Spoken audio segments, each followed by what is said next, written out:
Coach Schopp. I don't know if I've ever interviewed you as a coach. I think it might be the first time. This is the first time, right? First time. You look the same. Try to. You don't look like a 133 anymore. Age. Not too far. Are you still good? Competing at 34.4 or whatever, so you're right there. I'm there. I made it last year twice. That's good. Pretty easily. You were gigantic at 133. You're probably pretty gigantic at 134, right? Try not to think so because I do it right, but... Well, that's good. Yeah. Okay, so, I was just talking Milner's, Coach Milner's. He's with Brown. I remember him competing at heavyweight. Oh, yeah. How different is it? How do you balance it? You're still competing and coaching. You're dad, too, aren't you? I am. Oh, my God, dude. Got another one on the way, Do you trip too. on your cape a lot?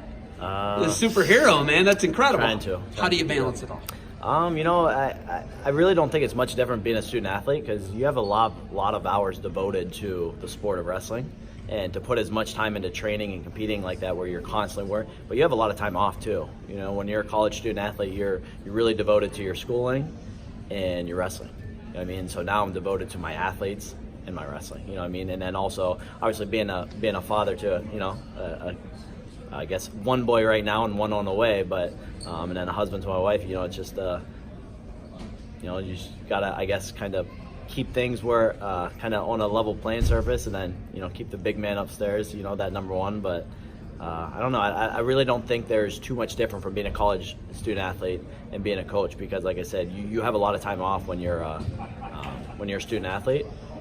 But you got to find where to devote your time to. You know what I mean? Well, what are you really putting in hours? Are you trying to study a lot? Or how are you going to level things out? And I don't have to study.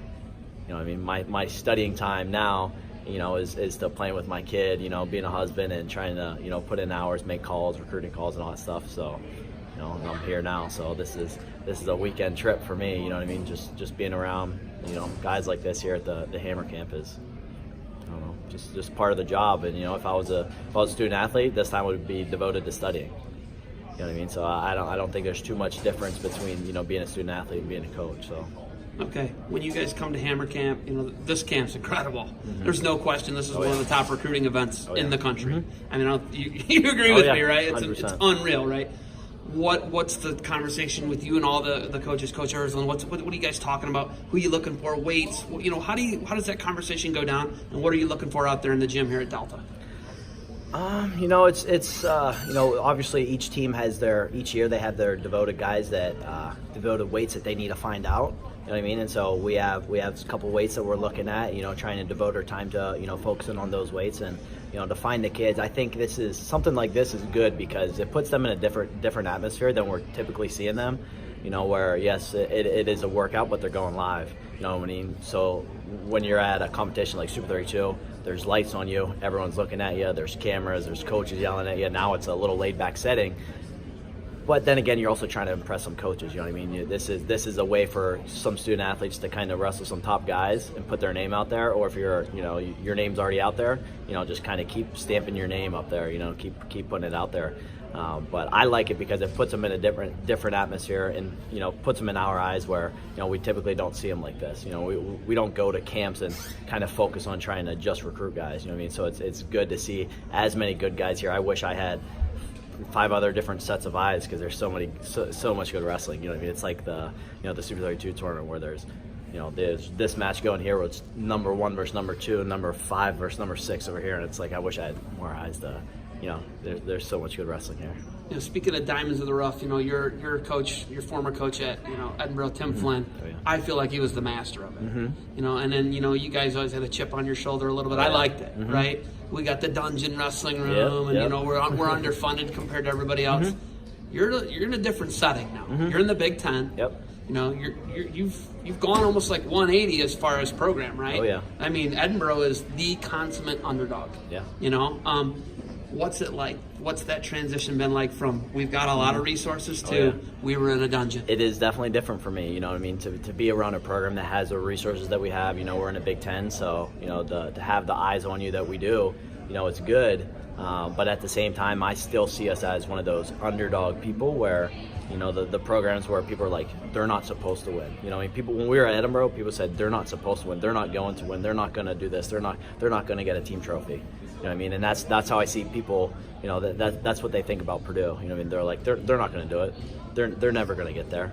But I can tell you what, the programs that are the top programs now weren't always those top programs. I mean, there's guys that, the coaches that put in the time, put in the hours, recruiting and, developing their guys that kind of take them to the next level. And, that's what we're trying to do. I mean, we're getting those guys to the next level, and I think we have a really good recruiting class, coming in, and the guys that we're able to bring in now is going to help take us to that next level. So, the guys that we have now they're studs. I mean, they're when I'm in the room putting my shoes on, I'm scrapping with these guys. Like, there's no cakewalk for me. You know what I mean? As a coach, I have to be on my A game. You know what I mean? Every single day, because we have a really good room. And I actually related a lot to my freshman year at Edinboro. We had a good group of guys that come in, but I knew when we were seniors, it's going to be dangerous. We're going to be a dangerous team, and but we could be good now. That team as freshmen, we said we can be good now, and that's how I see our team right now. There were we had 7 freshmen and sophomores in our lineup last year, so those guys are obviously sophomores and juniors now. And it's every time I get talking about season, I get excited. I get super pumped up. I'm just ready for it to happen right now, ready to see kind of where these guys pan out. Big Ten, it's tough as it's ever been, right? I mean, right now it's like, which Big Ten team's going to win the NCAA title, right? That's it. What's it like to know that you guys need to jump up a tier, get into that top 3-4 group, right? Get in with Ohio State, Penn State, Michigan, Iowa, Minnesota. You guys are right there. What's it going to take to get that jump there, to get those freshman, sophomore, seasoned vet and jump in there, be a trophy type team? Oh yeah, it's an all around thing. It's not just the coaches, it's not just the athletes. It's everyone around the program, and we're starting to build not just the guys on a team, but the people around the guys. Obviously you hear a lot about, it's not just it's not just all about you. It's kind of what people are you surrounding yourself with? And I think Coach Ursuline has done a really good job with surrounding our athletes with a lot of people that want to help them take it to the next level. Having the dietitian on board, the strength coach, all the other assistant coaches on board, and the academic people that are they see us as a program that we're trying to win titles, but obviously on their side of thing is the academic side, and they see that we really care about our guys like that. We want them to succeed in life and stuff, but we're trying to win some titles out here. We're not trying to take a back seat to those top teams. I can guarantee you that, And so these next couple of years are big for us, to put a stamp on,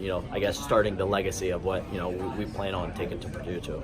Because, we've had national champs, All-Americans, Big Ten champs before, but, that was a while ago. But this is different, and, we are not backing down.